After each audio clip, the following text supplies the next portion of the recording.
as I say, not as I do. Well, okay, so because we're modeling it. Well, but we also have to deal with the reality of modeling bad behavior and taking bad behavior as good behavior because we don't know anything else. But that's what I mean. So at what point, though, do you as an adult say to yourself, I know when I was growing up, I didn't like how this was done. Right. I know what I saw wasn't okay. Right. I'm now an adult and I can make some choices for myself versus just saying, well, this is how I grew up, or this is just how I am, or this is how I was raised, and just kind of sitting in it and staying with unhealthy habits and behaviors. And I also say, if multiple people have brought it up to you, do you ever stop for a second and go, is there some truth to this? Well, maybe this is something that I might want to consider changing about my behavior. Well, let me say this, right? Like, we all have a lived experience. Mm-hmm.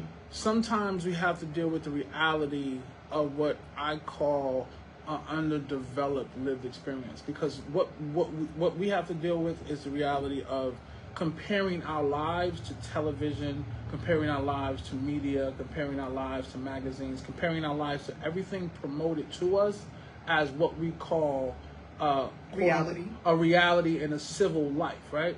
So sometimes in my situation, I'm like, man, damn, my life ain't nothing like the Brady Bunch, you know? We're aging ourselves. For those of you that have never watched the Brady Bunch. Right, my life ain't nothing like the Brady Bunch. My life ain't nothing like Happy Days. Like, I grew up, you know. Days?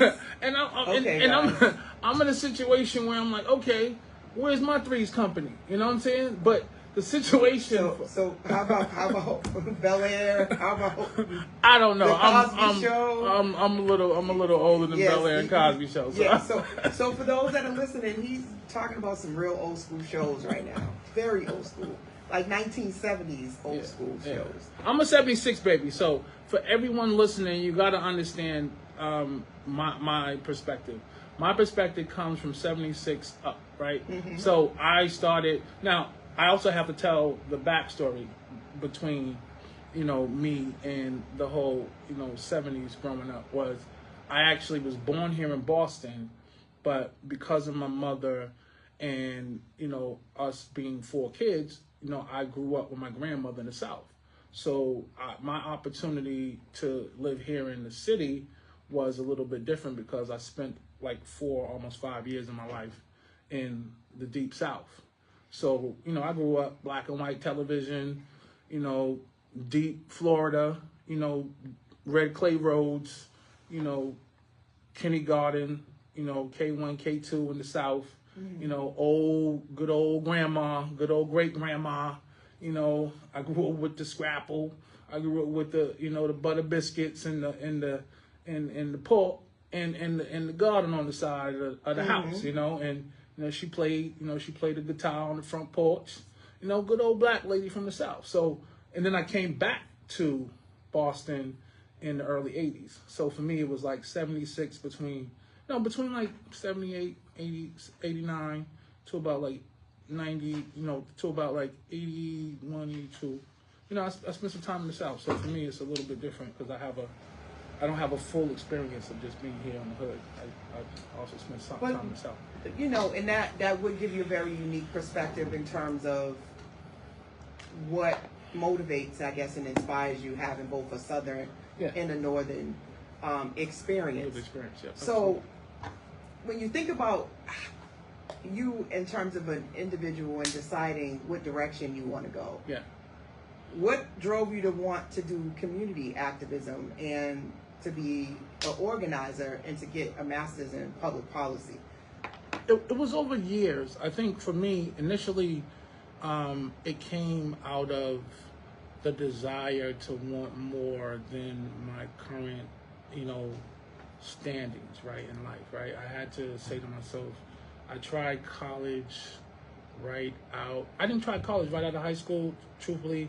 I went to vocational audio engineering school. So for me, I graduated high school and I went to Northeast Broadcasting School for audio engineering. So all of this that we're doing right now, I was around it since like 1994, 1995. And then I said, after the financial aid stopped kicking in, I was like, I got to go back and make a living for myself. And I tried college again in 1999. I did like one semester at Bunker Hill Community College, and then I went out into the world. And after going back out into the world, I think I really like kind of buckled down around 2009 and said, I'm gonna go and I'm gonna achieve, what I need to achieve academically. And it's been like 11-year journey since 2009. And once I achieved my master's, I said, okay, I don't know how much education I need to be competitive in this world, but I think the master's is good enough to be competitive, especially, mix that with the lived experience, the life growing up, in the city. I was like, okay, I think I have this figured out now, So it took me a little bit of time, but I had to, I had to buckle, I had to buckle my belt and, sit up and, be a grown ass man. I mean, sorry, but so it's interesting because the way you make it sound is like that was just a straight trajectory. No, absolutely. Was so smooth and easy. I grew up in the South, and then I came back up north. I'm gonna give you the struggle part too. Believe me. And I just got it together, and I decided I needed education, and I decided to go change the world, right? But we know it's not that straightforward. It's right? not that straightforward. It's not that straightforward. In that, we talked offline that you've experienced your own adversity, and we talked about my question is what does therapy mean to you? Because in that, Hakeem Cunningham has had to go through some things and figure some things out. I had to. So how did therapy? What does therapy mean to you, or how did that play into this journey? I think, and let me just say this from a standpoint of before therapy and after therapy, right? Before therapy, I had the attitude that all things as a black man had to be resolved by you alone, right? Then after therapy, I realized that there are certain things that I don't have in my emotional and mental toolbox that I need to have available to me to give me the necessary space and the breadth and depth to deal with the things that are multi-layered and complex in my life. Because we tend to be like, oh, okay, because we tend to approach things with a level of aggression or a level of retraction where we either move away from it because we can't immediately deal with it, or we tend to move forward because we either want to catch it, kill it, or eat it. You know what I'm saying? Like we go into our very base, animalistic nature where we can't resolve it with logic. We want to resolve it with force, And so I've learned that not all things can be resolved with force, and that some things need to be resolved with a long-term logical strategy outside of an emotional strategy.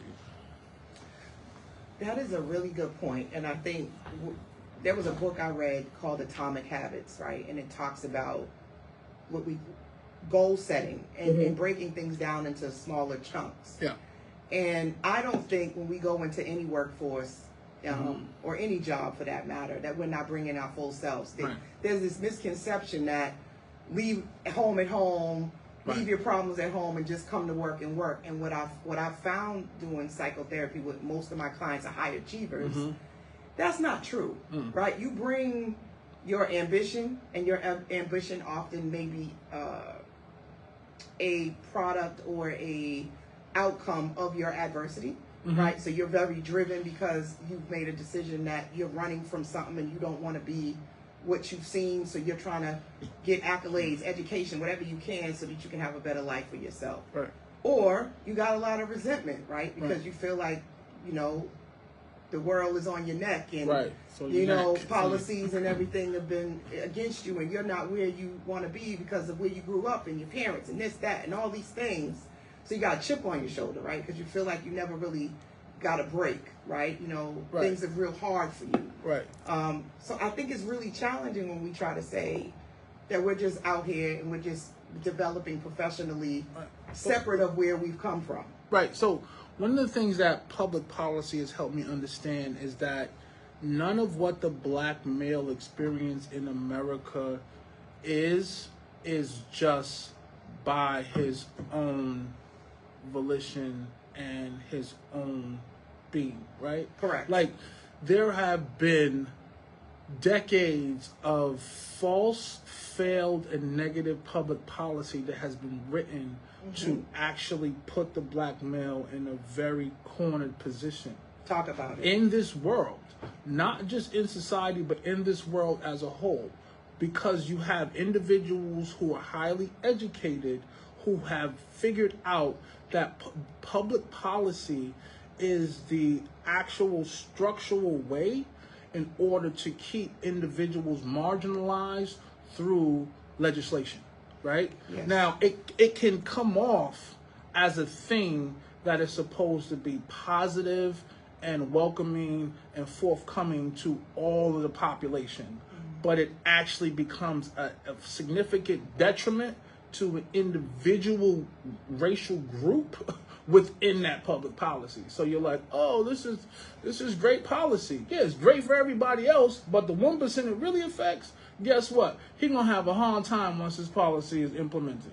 And he's gonna have to deal with that for decades up until he finds a way to strategically come up from under that public policy that has been oppressing him, you know?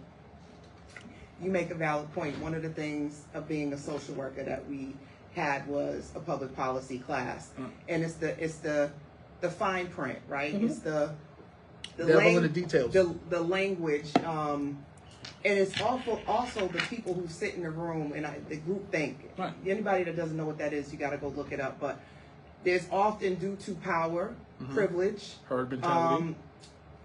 You don't say anything because you don't want to be ostracized. You don't want to be the one that rocks the boat.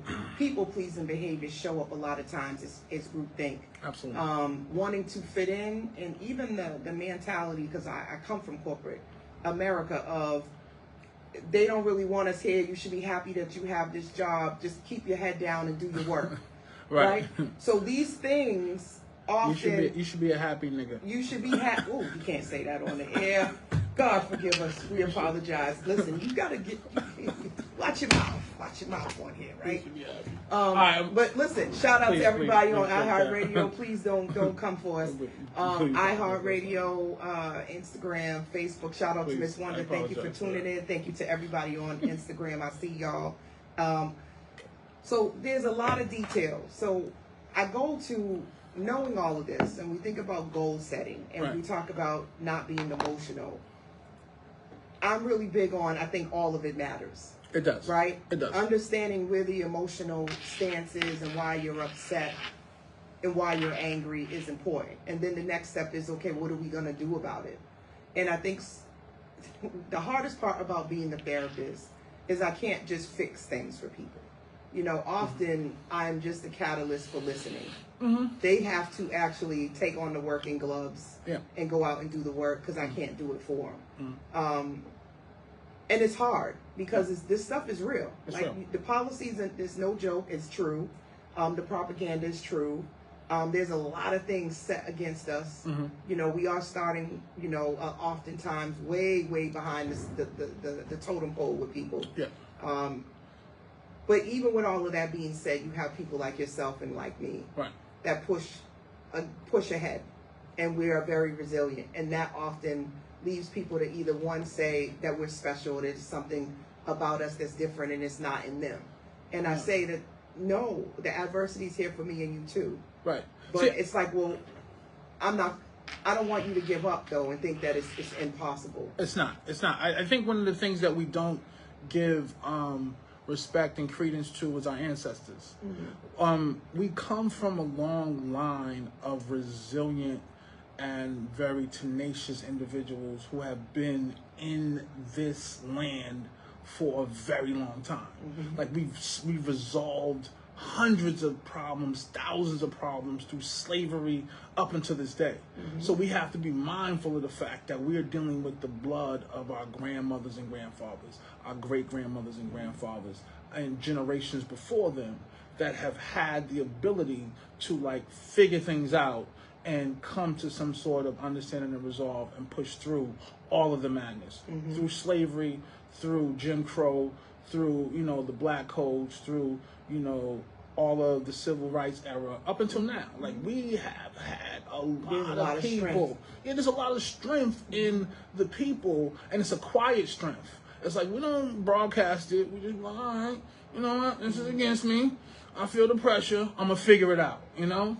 But I think you make a great point on why I say, you know, the truth is also in the details, but the truth is also in that you've already survived 100% of your worst days. Yeah, call on your ancestors. And you've already come up with so many solutions, so that's where your strength is. And even if you don't, sometimes people don't see how much they've already done that to realize that you solved some stuff already. All right. You might be tired, you might be getting weary, take a little bit of rest. Self-care is really important. Right. But I think you mentioned something earlier about trying to do it all by yourself. Absolutely. And you mentioned that was a key piece to the shift.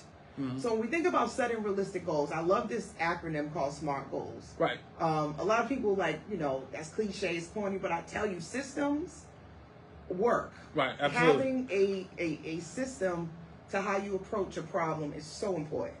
Right? And I think being able to sort of say, what do I want this to look like? Right. Yeah. What do I want it to look like? And then realistically, how do you... Because it was like SMART, right? Yeah, so let's break it down. Yeah, break it down. The S was specific. It's very specific. Right. So what is it that you want? Right. And I think we got to get back to sometimes the childlike side of us to dream. Right. And think big. Right. Right? And really, really take a moment to go, what is it that I want? What do I want? Not what you think you can have, not what someone told you could have, but what is it that I want? If I closed my eyes and I woke up tomorrow and my life was just the way I wanted it to be, what would it look like? Who would be in it? What would I be doing? And really just sit in that for a minute. Get specific about what it is you want. And then the next thing is the M, which is it measurable? Measurable. How do you go about getting it done? Right. Like if you think about school, right? School, you know how many credits you need, right? Even if you don't know how long it's going to take you, you need this many. You need this many credits to graduate, right? And they'll give you a blueprint of this many semesters, and then you'll be done, right? Absolutely. So is it measurable? How will you know you're on track? What are you going to do? Same thing with wanting to lose weight. You can't lose 100 pounds in a week. Absolutely. Right? So you got to go back. If it took you 7 years to gain. Right. You got to go back. You got to go do some research. Well, what's realistic? 1 to 2 pounds a week. Well, how long will that take me if I want to lose 100 pounds? So it has to be measurable. Right. Right? And then you have to be able to take action. That's what the A Actionable, is. Right. So what are you going to do on a minute by minute, hour by hour, day by day, week by week, month by month? How you going to get there? How you going to get there? How you going to get there? What's your journey? What's your journey? Now, this gets you to the real big one. Is it realistic? Realistic. Because now you got all those pieces, but then you go, I want to lose 100. It's not realistic. Okay. Right. So you need to be realistic. And I think this speaks to what you said earlier about how long is this going to take? Right. Is this something I can get done today, a week, 2 months? Like, how long is it going to take? And the last thing is the T, which is the time frame. Time bound, yep. Time bound, time frame. Yep, absolutely. I think when you do that with every single one of your goals, what you can do is you can break it down into smaller chunks. And that's what the book Atomic Habits talks about. Actionable items. Bring it, make it smaller and achievable. Right. Right? Absolutely. So if I want to lose 100 pounds, maybe all I do right now is I work out for 10 minutes every single day. Yeah. And that's my little drop in the bucket to get to my big goal. So when we talk about people coming in and wanting to work with us, I think that for therapy is probably the most hardest one, is because that's where the emotions come in at. You know what? I want to go back to the first S for you. Yes. Because you said specific, right? And specific is very important because specific brings one other thing that is the cousin of specific is clarity, right? Oh, yes. Like clarity is key for us because we are so mystified and distracted by so many things.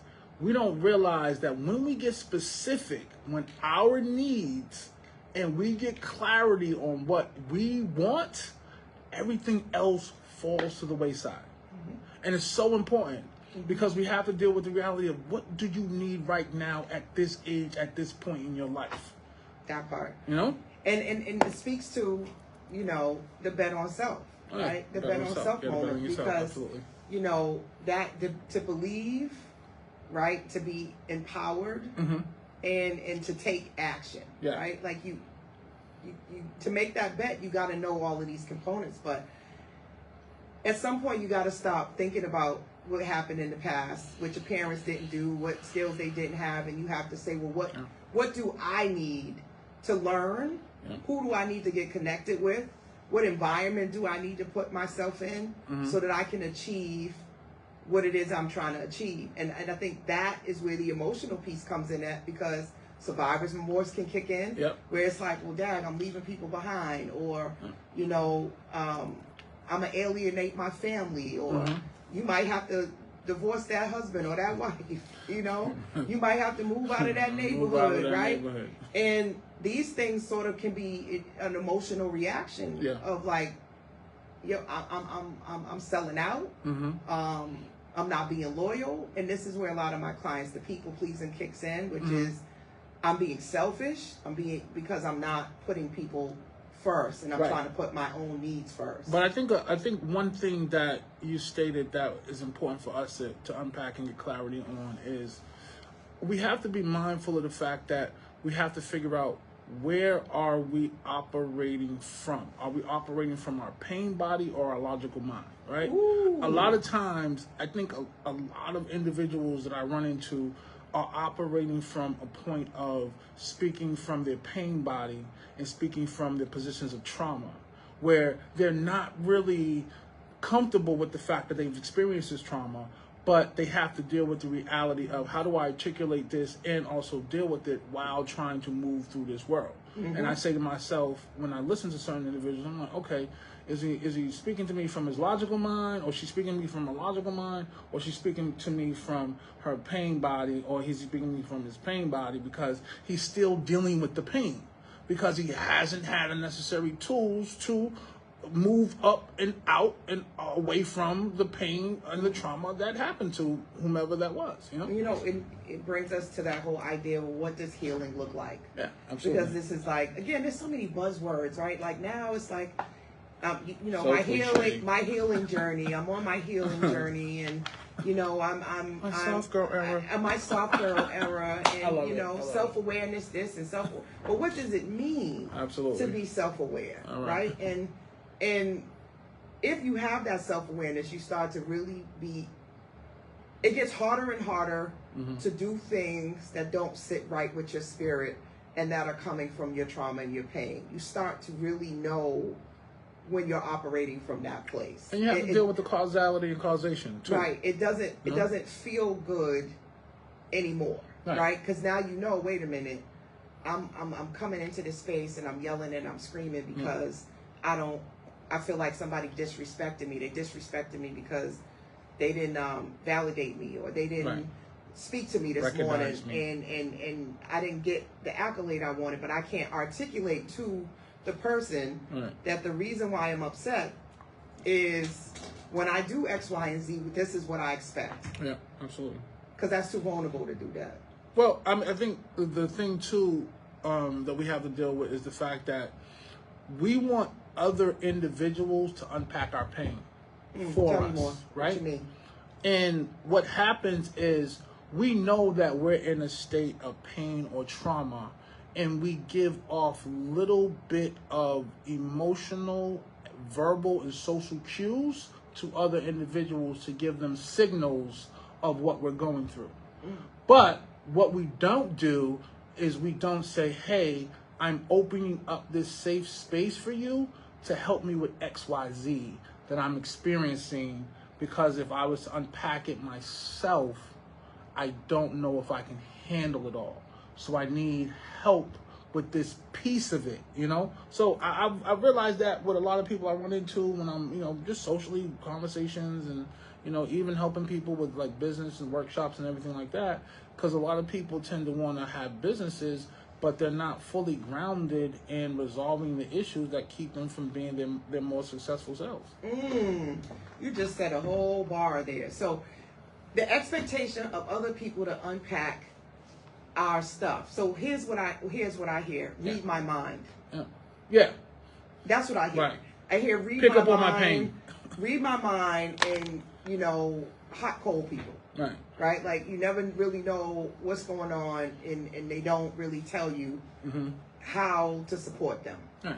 Right? Or And what it we is express they it through need. dysfunction. Like, we express it through dysfunctional behavior around people who see us in their best light. Like, we see certain individuals in their best light because we've known them for so long. We don't see them in a negative light, right? Ooh, you just talked about something right there. So we talked about the duality that someone could be a nice person to one person, right.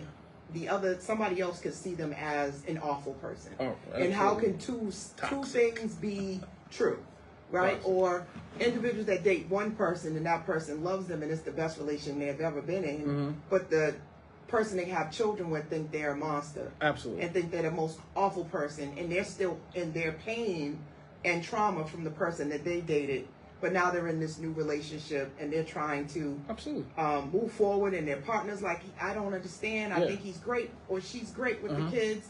And the other person's like, yeah, you didn't date him when I was dating her. You didn't date her when I was dating her. And I think that makes it difficult for people who are changing and growing and evolving. And people know them from the past. Right. And they're still holding or lingering their past. Those people that are lingering your past over you usually have some type of relationship with you, and there's probably some pain and trauma that they haven't resolved that you may have actually inflicted on them. Absolutely. So it's unbeknownst to you, though. Like, sometimes we have to deal with the reality that we don't know that our reaction to certain things causes a silent trauma because we wanted that person to react differently. And because that they didn't react a certain kind of way, we take that as an assault. Like, this person either verbally, emotionally, or psychologically assaulted me. But no, this person only reacted the way that they knew how to, but you took it on as something else, which further re-traumatizes the body and the mind, right? Well, those are called triggers. Well, you have to put everything in a bucket or a box in order to be able to process it the correct way, right? Well, we call that compartmentalization. Yeah, and we do that all the time. I think we do that. I mean, I think when I say, you're instructed to leave whatever problems you had at home to go to work, is compartmentalization, right? Black folks don't do that. Well, some people do it better than others. Some people do, but most people, Well, I respectfully push back. I think our strength and our resilience often is that, right? When we are able to repress and or not deal with something, I think that's a coping strategy to be able to do that, right? Because there's a lot of people who have learned to go in and smile and get along, but inside they're screaming. Right. And they're ticking time bombs, or they go home and they get high, or they go get, a drink at the end of the day. So I think most people have learned how to do that. It's just being able to realize you have the skill, and you can also do it in other arenas in a healthy way too, right? You can choose how you want to show up. I think people sometimes want to say that they can't, but you can. Yeah, because if you can't catch it, kill it, cut it, or bump it, you kind of you're trying to figure out how to handle it. So I want to ask the question to you: is how do you deal with compartmentalization in your professional, forward-facing public arena versus your private self, and what do you do for your level of wellness when putting on those jackets and taking those jackets off? I think that's a great question. I think for me, it's being able to take a minute and being okay with saying, hey, can we put a pin in it for a second? Right. Can we pause this? I need a moment to process, and not feeling the pressure that I always have to have the answers in every situation. Yeah. I think leaning on the active listening and getting out of and recovering from being a people pleaser, which means that I'm okay if we have some discomfort. Right. I'm okay if there's some tension. I'm okay if I'm not liked. Right? I think in my professional world is making sure that this isn't about whether or not my client likes me, but am I being effective? Am I being useful? Got it. In my private space, is my relationship solid enough, and am I safe enough in this relationship for us to have a conflict and not feel like you're going to abandon me or I'm going to abandon you. Do you feel like in the spaces professionally that you're in, individuals always come to you as if you need to have the answers right away? No, I don't think that's what it is. I think that's an internal thing. Yeah. Okay. I think going into this work and just coming from being the position of being the oldest was that and I felt the pressure that I was supposed to have the answers and fix things. Right. So that Show was up and fix things. A learned behavior. Yeah. I have had to work on that myself to realize that's my internal drivers. And when you talk about people processing your trauma and your pain, understanding that that's something that someone doesn't even know that I'm experiencing when they come to me, that I'm inside like, oh God, I need to have an answer. like we're trying to figure it out in the moment, panicking or whatever. So realizing that that's my own stuff. I think as we start to wrap up the conversation, I had came across, which a lot of people have because she's gotten really popular, Dr. Bryant. She spoke to Cam Newton, and I also watched her interview with Nick Cannon. Right. And she framed it in high functioning, low functioning. And she framed it in low value, high value. And what I thought about as a psychotherapist is emotional intelligence and self-awareness, which she gave it a new spin, but in actuality is understanding that we all have levels to grow emotionally. Right. And when you already have a deficit because either your parents didn't know, you weren't taught it, you came from a dysfunctional home, or your parents were, addicted to drugs or whatever it may be, there's going to be gaps and there's going to be holes in your emotional bandwidth in terms of your coping strategies. And we can have things like repression, projection, deflection, all of these types of things, and you guys can go look up these different strategies and how people process conflict and deal with trauma and deal with just being in a place of discomfort. And I think once you learn what your go-to is, you can start to then say, is this healthy for me? Is this a healthy approach for me to handle it this way? And what is a level that I can increase my functioning? Right? And that may be, like I just said, taking a moment to pause, not immediately jumping in to fix people's problems, not calling people and just immediately starting to spill all your stuff on them before you even ask them how they're doing, and asking them, do they have the space to listen or to solve your problem? My biggest one is expectations of people. You expect things from people that you can't even deliver yourself. That's a big one for me. So I love the way you put that and position that. So one of the things that I look at is I look at the firefighter burning building analogy, right? Like some individuals rush into a burning building as a firefighter. They have equipment, but not the necessary equipment, and they don't know the full scope of the building that they're running into that is burning, right? Are they individuals? Are they pets? Are they children? Are they babies? Are they adults in this building that is burning, right? So you have to understand before you rush into something, what is the full context of what I'm running into as a firefighter, and do I have the necessary equipment to bring out everyone in that building to safety? And if I don't have that, right, I have to be careful of running and burning buildings that is none of my business, right? I'm like, that's not my business. Listen, everybody ain't your assignment. No. And this is the other thing. There's always, with every change, with growth, you gain something and you lose something. Absolutely. People don't realize that. When you elevate, right, and you go up, even with airplanes, right, maybe I'm not using this analogy right, but you lose something. Absolutely. You can't grow without losing something. So I'm gonna put this on you real quick, and this is just for the audience and just for you, right? He trying to put stuff on. I'm gonna put it on you, right? I'm gonna put it. This is conversations with Coach Lakisha. I'm gonna put it on you. Conversations with Hakeem. I'm gonna put this. Okay? No, it's not. It's definitely Conversation conversation with you. It's definitely. I'm not putting you on your couch. All right. Because we got 3 minutes left. We got 3 minutes left. Okay.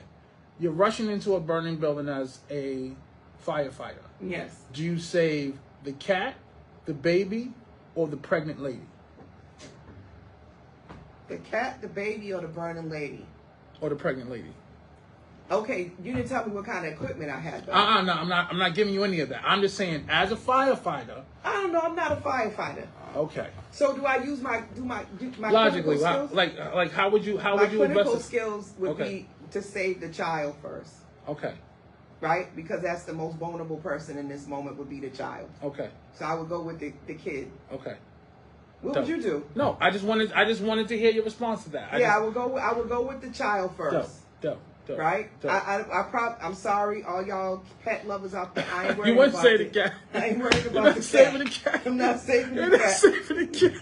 I'm going with the little person. I'm going with the little person. I'm gonna get the little person to safety first, and then I'm gonna go save the pregnant lady. I'm gonna go save the pregnant lady. Okay. I don't know if that's right. If Peter gets on you, I have nothing to do with this, Peter. I'm just asking a question to the host. I swear to God, I'm just asking a question. Oh, listen. I love it. Listen. I see the thing. What I love, on one clock I got 2 minutes. On the other, on my clock I got 4 minutes. Okay. What's your clock say? My clock says. How much time you got to 11? My clock says that I got 3 minutes. You got about 3 minutes. I got 3 minutes. Okay. I got 3 minutes on my iPhone. So, you know what I love? What I love most is challenging perspectives.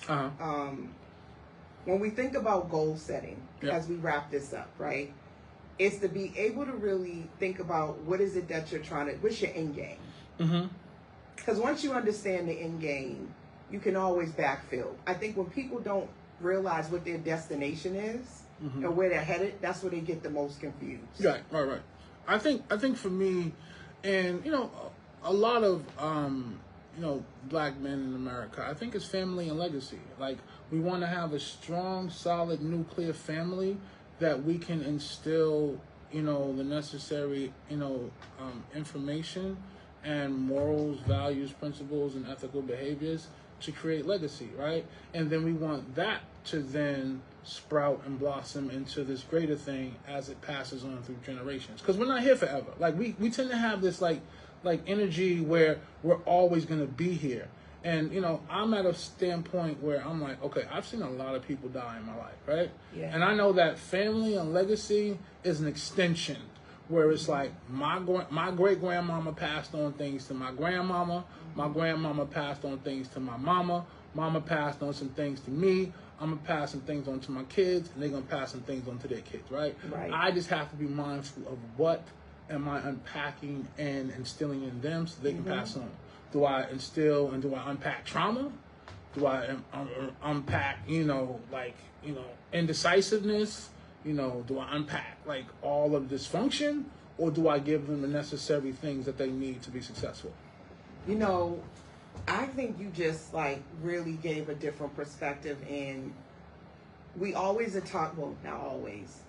Often we're talking about property and financial legacy. Right. But I think we really do need to expand that to what is the emotional legacy? Absolutely. What is the things wash away strategies that we are helping to create? Absolutely. And dismantling generational trauma and dysfunction.